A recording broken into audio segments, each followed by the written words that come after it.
I want to go back to that clip we played earlier of former CIA Director James Woolsey speaking just a few weeks ago with Laura Ingraham on Fox News. Have we ever tried to meddle in other countries' elections? Oh, probably, but it was for the good of the system in order to avoid the communists from taking over. For example, in Europe, in 47, 48, 49, the Greeks and the Italians, we don't do that now, though? We don't mess around other people's elections, Joe? Only for a very good cause. Can you do that? Do a Vine video on this former CIA director. Only for a very good cause in the interests of democracy. All right, thank you. Only for a very good cause in the interests of democracy. That's former CIA Director James Woolsey. So if you could respond to what he says today, Stephen Kinzer, we're not talking about history right now, and also talk about the NED, the National Endowment for Democracy, and Trump's proposal to cut it by something like 2/3 in the 2019 budget. Well, that was a great clip, and I think maybe Woolsey's thinking back to one of his predecessors, Richard Helms, who was convicted of lying in court for denying that the United States had tried to influence the election in Chile. He didn't want to lie, so he just laughed. And I saw him really trying to tell the truth, not trying to lie. Yes, it's true. We are still intervening in foreign elections, and I think the ones he's been thinking about are recent elections in Bulgaria, in Mongolia, in Slovakia.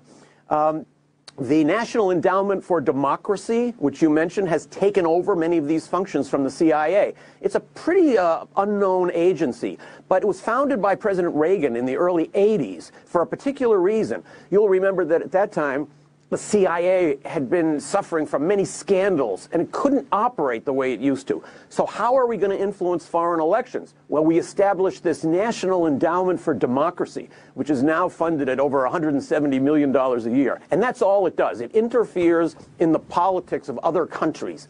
Much of its money goes through something called the International Republican Institute, headed by John McCain, and the National Democratic Institute, headed by Madeleine Albright. So you have these relentless interventionists working under a larger board that includes people like Victoria Nuland, who was in Ukraine as Assistant Secretary of State, handing out chocolate chip cookies to protesters, urging them to overthrow their government. Elliot Abrams, who was involved in the interventions in Nicaragua and elsewhere during the 1980s. So the National Endowment for Democracy has now taken on the job of interfering in the politics of other countries for what Mr. Woolsey called very good reasons, when there's a very good cause, to defend democracy. So I liked his phrase. He said something like, we only do it for a very good cause. Well, that's a very flexible definition.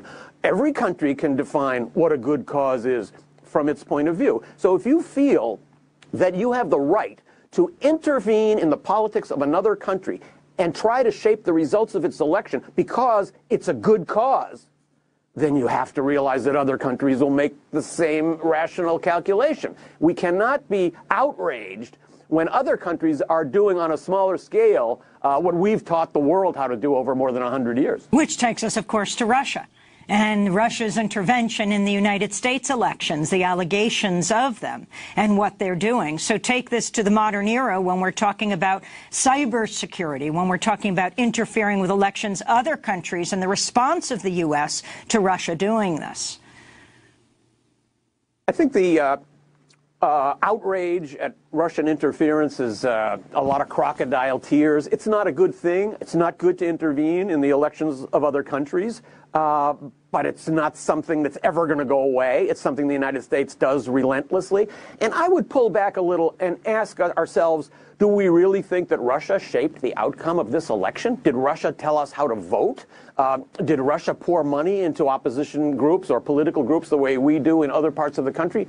Democracy is under siege in this country. But when you make the list of who are the threats to democracy, Russia's about number 25 on the list. Higher on the list, U.S. Supreme Court, Democratic Party, Republican Party, Congress, all the institutions inside the United States that are eating away at our democratic core are doing much more to undermine the freedoms that we take for granted than any foreign intervention. And of course, Stephen Kinzer, the information about the methods that Russia may have used to try to influence the elections, we would be crazy not to think that the CIA and the U.S. government has not employed the same methods, use of social media in other countries. No, I mean in elections around the world. Well, didn't Woolsey make that very point? Actually, this is one of the main jobs of the National Endowment for Democracy. It sends money and advisors into other countries, and it teaches them how do you make computer lists? How do you organize demonstrations? How do you make political meetings? How do you start a newspaper? These are all the building tools that we try to spread in other countries where there are governments of which we don't approve. Now, the National Endowment for Democracy published a report in 2013 in which they said Russia continues to be the priority country.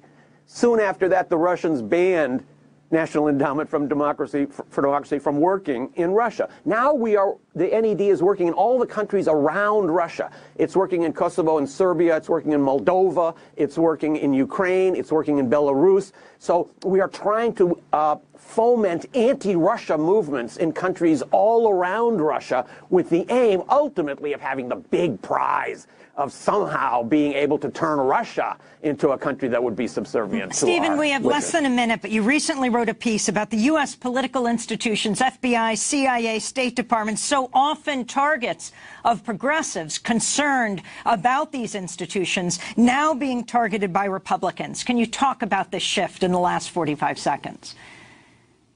One of my professors in college was Howard Zinn. He was always telling us that the Justice Department and the FBI and the CIA were engaged in conspiracies against American freedom. Now I'm hearing this from right-wing Republicans. It's an amazing role reversal. Now those Republicans who always wanted to defend the institutional strength of the United States want to rip down the institutions that undergird American democracy. So we're now seeing the wrecking crew from the group of political operatives who used to believe that upholding institutions was the ultimate goal of the United States. Devin Nunes is sounding more like Angela Davis every day. It's really a remarkable change to see this coming out of a Republican White House and a Republican Congress. What a way to end the show. Stephen Kinzer, I want to thank you for being with us, but we are going to do part 2 of our conversation. We're going to post it online at democracynow.org, as we didn't talk about some of the countries the U.S. overthrew their democratically elected leaders, from Chile to Guatemala to Iraq to back to the 19th century. That does it for our show. Stephen Kinzer, author of The True Flag, Theodore Roosevelt, Mark Twain, and the Birth of the American Empire, as well as the book Overthrow. I'm Amy Goodman with Juan Gonzalez. Thanks for joining us.